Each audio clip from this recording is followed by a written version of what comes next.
how many more of me am I going to have to bring in from the future to get this thing working? It's hard to say exactly.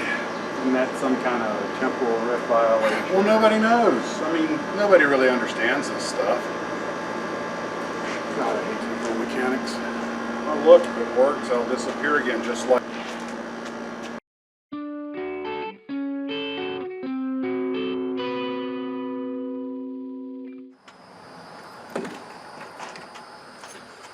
Hey guys, Max and Max's Models here, and I'm wrapping up for the night. So here's what I did. I've more or less finished the Act 3, the Red Star models. I still have to detail the canopy, and the pitot tube had broken off. So, oh, by the way, brilliant me while I had it in the paint booth. I actually dropped it. I moved something and it slid right off and hit the floor before I could grab it. And it broke off the little propeller shaft, which was...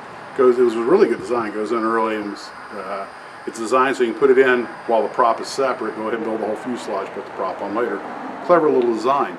And I wound up having to make another shaft, but like I was making the spinny prop, so I just basically glued the prop and the spinner onto the airplane.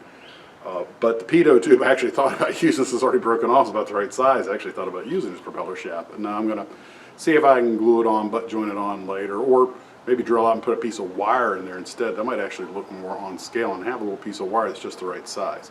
And I have to do the canopy rails, which is just 2 framings on that airplane. God bless the Russians for simplicity.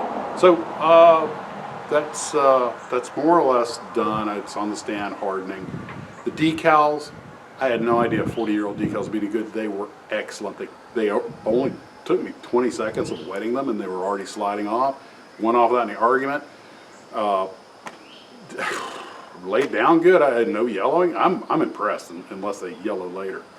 The paint scheme, there's 2 paint schemes. There's just solid olive drab, and then there's the camouflage. I decided to go with the alternating green, but I didn't have any green paint, so I had to mix my own. And it was, you know, yeah, I looked online the best way to do it, and they said yellow and blue, so I just kept playing with it until I got what looked right. Once I got on the airplane, wasn't as bright a green as it should have been, but I'm terrible at mixing paints, so I was like, you know what, close enough. And so that's pretty much that. There's a picture here of all of the parts I didn't use for the landing gear, which is actually rather impressive. There's 2 main gear doors that are stepped, because when the gear is supposed to be extended, that lower door goes up over the upper door. And then of course there's the 2 little doors that cover the tires up, the air seals, so that's 4 pieces right there. Then there's the landing gears and the wheels, so that's 8 pieces, and the tail wheel and tail wheel doors open. So there's 10 pieces just of the little landing gear on that thing. That's not bad. And they look pretty crisp. I didn't use them because they did wheels up, and as I mentioned yesterday, I'm really happy that they gave you the option of having the folded up gear doors for all 3 of them. And I got it up on the stand hardening, and there's not a whole lot else to tell you about it. There's no cockpit detail, but it doesn't, well, not much, but it doesn't matter because you can't really see inside. And 2 decal options. The biggest problem with this kit is that those wings were bent down when I first fit them. It took a lot of fitting and putty and everything to get them straight-ish. But for what it is, it's fine. You know, I have no qualms, and they make an interesting subject matter that for a long time you couldn't get a model of. While I was waiting for various things to harden, I had that little Renwal biplane that was Andrew McKeever's airplane, and I need to go look his history up real quick. Might be putting some factoids down here now, but the Bristol Fighter, I just started pre-fitting a few parts. It fell together, didn't need any putty or anything. That Renwal kit may be so far the finest biplane model I've ever built, certainly the easiest to build.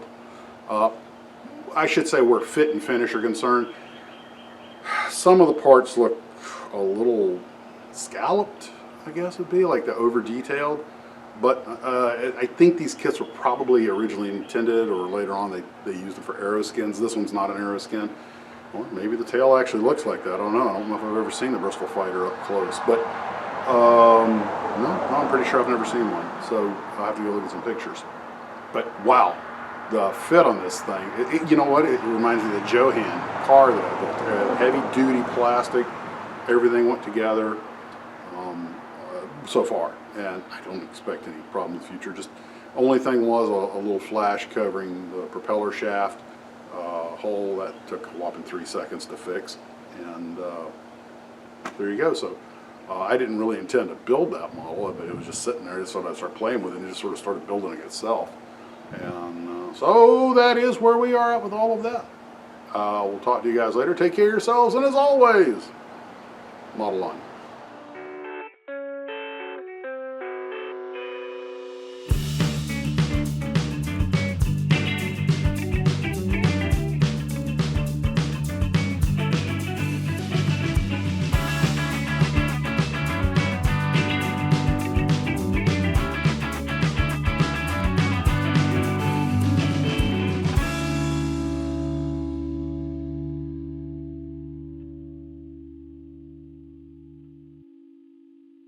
Unbelievable. I broke down the paint booth because it really needed a serious cleaning.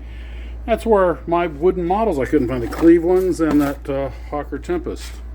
Fran. And here are my Clear Falcon Clearvac canopies. Yeah.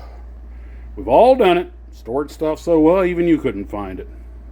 Well, Eureka! Howard Hike. Well, there's an easy kit I could have done for the Korea build. Don't know my own stash, but then who does?